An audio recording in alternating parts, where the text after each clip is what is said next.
Everyone. I'm your host, Samantha, and today I will be interviewing Brody Martinez. Hi, Brody. Hey, Samantha, how are you? Good. Thank you for being a guest, Yeah, no worries. My pleasure. and hope you're having a great summer. I don't know where you're at currently, Samantha, but I'm in Orange City, Florida, which is just outside of Orlando, and we're just it's scorching hot over here. Yeah, it's really humid here today, too. I'm up east in West Virginia. Oh, okay. Okay. Yeah. So, my first question for you is how did C Note, your group, begin? Well, we got started roughly around 1995, 96 or so. Originally, it was myself, Raul, um, and some other members. We were in a like a Latin group called Cine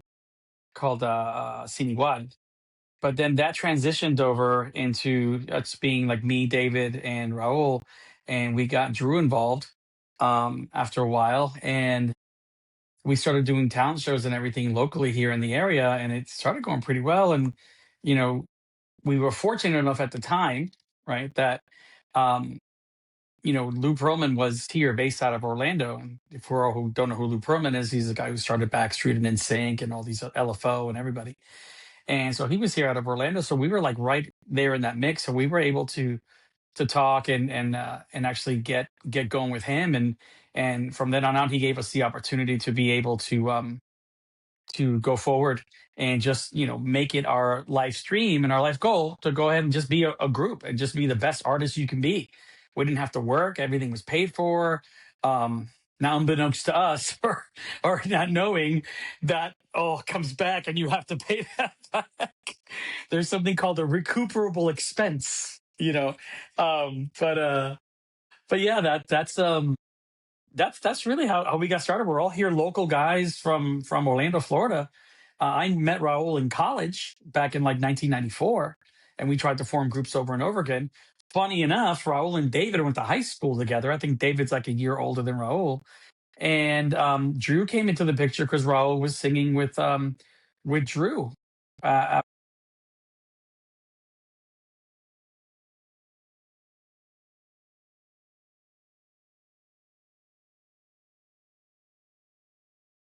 I got you back now. Yep. about that, Nope, no somebody called worries. I'm in. learning too. Yeah, it's all good. Thank you, thank you. No, but as I say in the podcast that I just recently have out, and I don't know if you allow me to shamelessly plug the podcast. It's called C Note. C Note Chase the Music. It's on anywhere that you can get your podcast at. I appreciate if you all can take a listen. It's really good stuff in there. It talks about the super origins, how I was one of actually the original members of NSYNC, how Raul was really one of the original members of NSYNC, and how that happened, and how we evolved from NSYNC into C Note. Now, when I say NSYNC, it's like before they even had a name or anything like that. But it wasn't like a final iteration what it was when they blew up and became one of the biggest bands in the world. Um, but yeah, definitely take a listen to that. You can really hear a lot more backstory and everything to that. But really, just make it quick and simple. We were just four guys out of Orlando who just really wanted to do something. All local, all went to high school here. Drew went to Oviedo. I went to Dr. Phillips. Raul and David went to Colonial High School, and it's all within a 20-mile radius of each other. Just Central Florida is not that big, so it came off, and it was great for us to actually be able to get together and to put something original together. And it's not so much that we were built or put together like pieces in a stew or in a pot or anything, but we actually came together first, and then we went to Lou, and then eventually got signed. That's great. Yeah, no worries. Boy bands or musical influences do you have?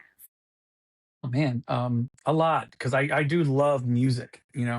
Um, like when it comes to like if we're pinpointing boy bands, um, It's a real toss up for me because I think in Sync and Backstreet are the highest you can go. But I just saw New Kids on the Block last February on Valentine's Day weekend, and they just brought that house down. I mean, and they're so engaging with their fans. I know Danny Wood well enough that him and I talk and everything, and every once in a while, and he was just so great to us when we went and we visited, and it was just fantastic, fantastic. But I mean, if we're talking like, actually, New Kids is actually more my generation than it is Backstreet, because I'm a little older. I'm 51, but if we're gonna go between Backstreet and NSYNC, the way that I look at it is this way. I think NSYNC is a better group. I think performing wise, dancing wise, singing and dancing wise, and everything. I think on stage and everything, I think they're more electric. You know, I just think Backstreet has better songs.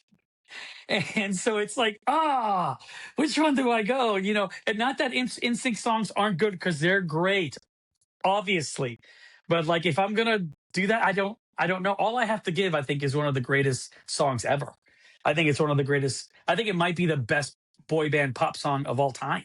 I mean, it's just that amazingly, and even the video and the fact that Full Force produced it and the whole nine. So I mean, if it comes to the boy bands like that, I mean, I guess I'm not really making a decision, but I'm just telling you that it's either one or the other.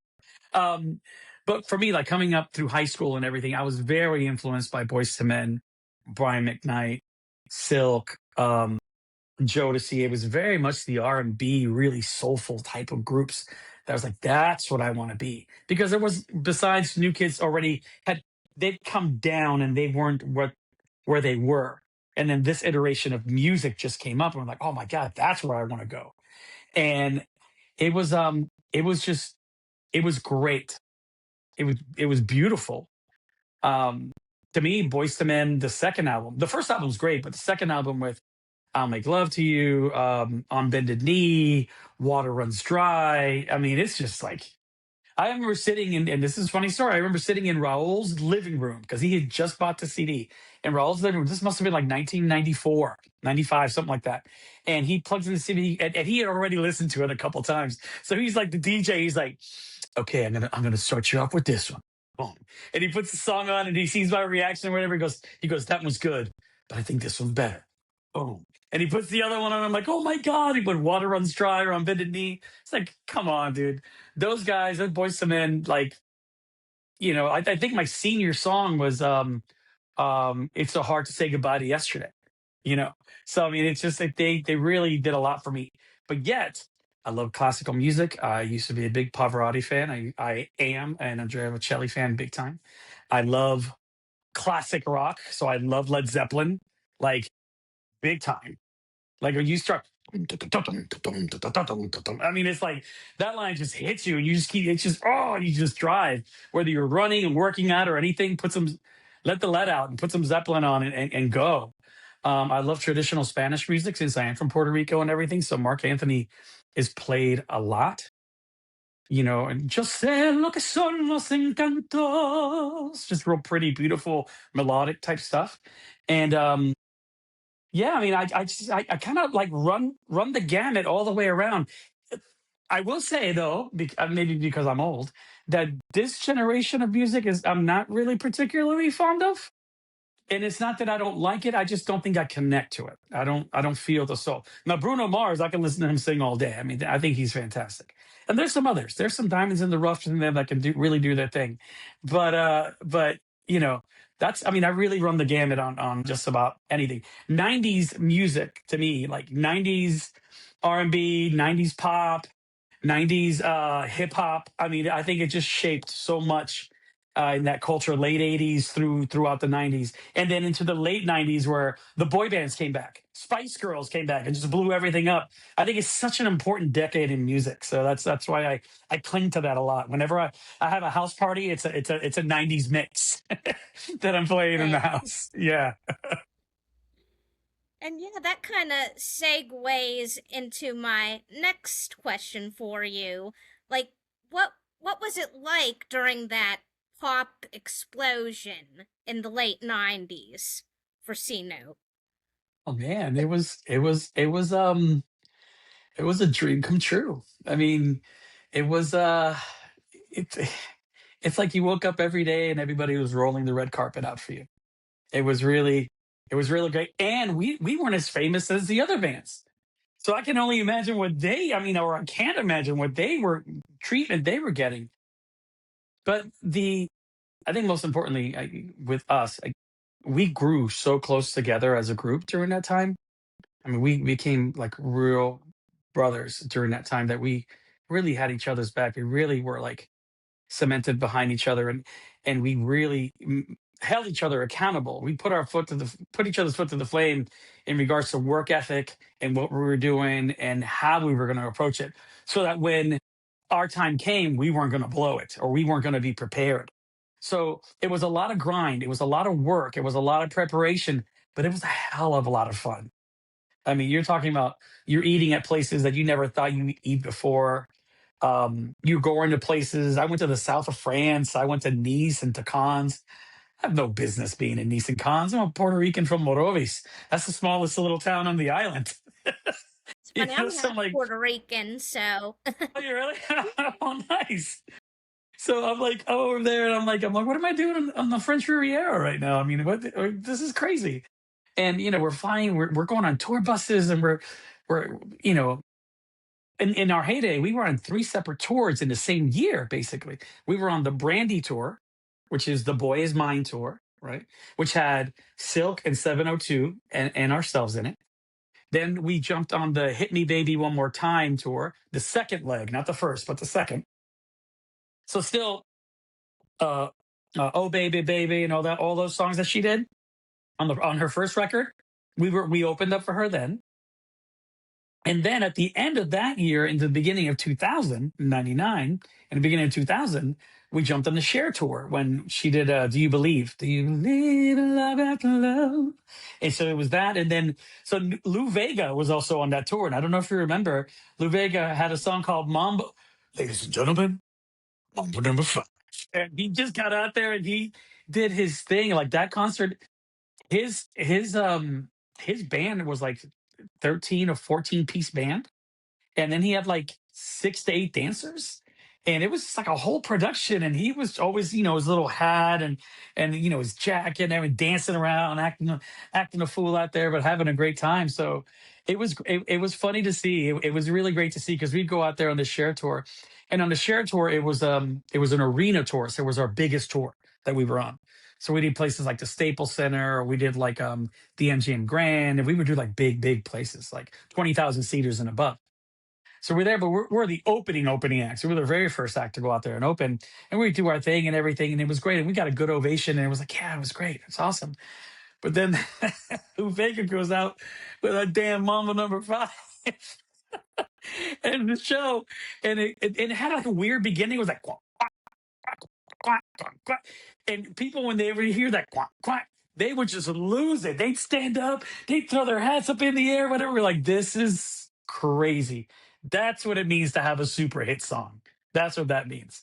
And yeah, it was a lot of fun being a boy band member during that time. It was top of the world, ma. I mean, you couldn't get any higher, and it felt like it was never going to end. Honestly. thank you for sharing all that. Hmm. Awesome. And then, how about your fans? Talk about them from then Oh and man, now. it's honestly, it's extremely humbling, and it's to me it's very surprising, and it is just just till now, like when we got back together earlier, like around 2023, C Note itself got back together, 2023 through 2024. And we did a couple shows. We were in the Pop 2K show in New York and Sony Hall. We had done the 116th Street Festival in Harlem. We did a show in Tampa and in Orlando. So we were kind of like the wheels were turning. Things were getting to go. And these fans from all over the place, New York, New Jersey, Vegas, would show up for a meet and greet, not even a performance, for a meet and greet. And I was like, man, they're really like they're throwing that money around just to come and hang out and eat pizza with us and just to have a conversation with us or just to whatever. And it was just like, that's something really special. I really appreciate. I mean, there's fans that we've known for a while, like Kristen or Vegas Debs or Erica or see, I'm gonna forget somebody. So all of you, all of you, it just it's really it's so heartwarming. It's so heartfelt when they're really calling you, not calling, excuse me, when they're uh, messaging you. See, I'm so old, I don't even know how to say DMing you on Instagram, and it's like, hey, I hope you're okay, or when are you guys coming back out, or hey, it's your birthday, happy birthday, just little thoughtful things like that. It goes such a long way. So I love our fans. And it's funny enough, I appreciate them a hell of a lot more now, I think, than I did then. Now at this later stage in our life in which we're all here together, and they still want to see us at 50 years old. I mean, who wants to see 450-year-old guys start dancing around and singing again? But that's the whole vibe now. So I'm like, you know what? I am for it. A loyal fan base, Very loyal for fan base. I'm sure. so appreciative. Great. And I know you talked about your Chase the Music Mhm. podcast. Yeah. And then I also saw that you have is there an event coming soon, the C Note Experience, or can you talk about that? Yeah, no, I can talk about the event. I can talk about the Senior Experience and the podcast. The podcast is called Sino Chase the Music, and it's basically my perspective of my time within C Note, the ups and downs, the trials and tribulations, the successes, the funny stuff, the awkward stuff, the painful stuff. So it's all through there. It's a five episodes, and they're about 45 minutes to 15 minutes, so they don't take all that long. And it's a limited series, so it's just boom. You can go ahead and just listen to it and be done with it in a day and a weekend. Um, the C Note Experience is a group that it was supposed to be Raul, myself, and Drew. Drew called us up. He's like, "Hey, I think I want to do something again." And Raul had just gotten a promotion, and he's like, guys, I got a lot on my plate. I can't do this. So we're like, okay. So me and Drew ended up doing it together. Had a show already at one of there's a huge school down here, and we did it for one of their event nights, and we did 45 minutes, and we just rocked it out with a full band. And it was just he and I on stage and just singing things from Michael Jackson to New Kids on the Block to Kings of Leon to Justin Timberlake. I mean, it was just really, really fun. The Scenery Experience right now, we're trying to book more gigs here in the Orlando area or anywhere who will take us. And what it is like we'll sing in the kind of like top 40 hits, depending on the venue and what the venue usually is used to listening to. If it's a rock venue, we're not going to go in there and sing ballads. So we're going to try to sing some more rock songs or up-temp songs. So depending on what the club vibe is and everything, we're going to go in there and just cater a playlist for it, and we're going to leave it all out on stage. And we have an amazing band director. His name is Lex, and he's amazing. He used to be the drummer for Justin Timberlake, Rihanna, Janet Jackson. I mean, his resume is like unbelievable. And myself and Drew being the front guys, and it's usually just like Lex and us three if it's a smaller venue. But if it's a bigger venue, then we also add a guitar and a bass player. Excuse me. Now, the event that we have coming up is this Saturday, August 1st, and it's the Q&A for C Note Chase the Music. So there's still seats available. You can go ahead on Eventbrite and you can find it there. Or you can look on my page on Instagram and you can go ahead and just click on the link if you want to purchase a ticket. If you're in town, obviously, it's a lot to ask for you to fly down to Orlando. But basically, it's an extended Q&A. It's going to be between my nephew was the one who interviewed me during the podcast. So it's going to be me and him. And then we'll also have uh, I think everybody in the pop culture or pop boy band circles knows about boy band Stacy. She's also going to be there, and she's actually going to be the one who's going to kind of like host the event and just ask questions and everything. I'm going to bring up some stories that I forgot to or that I just didn't think of during the podcast. So some additional stuff there, and I'm like, oh, why didn't I say that?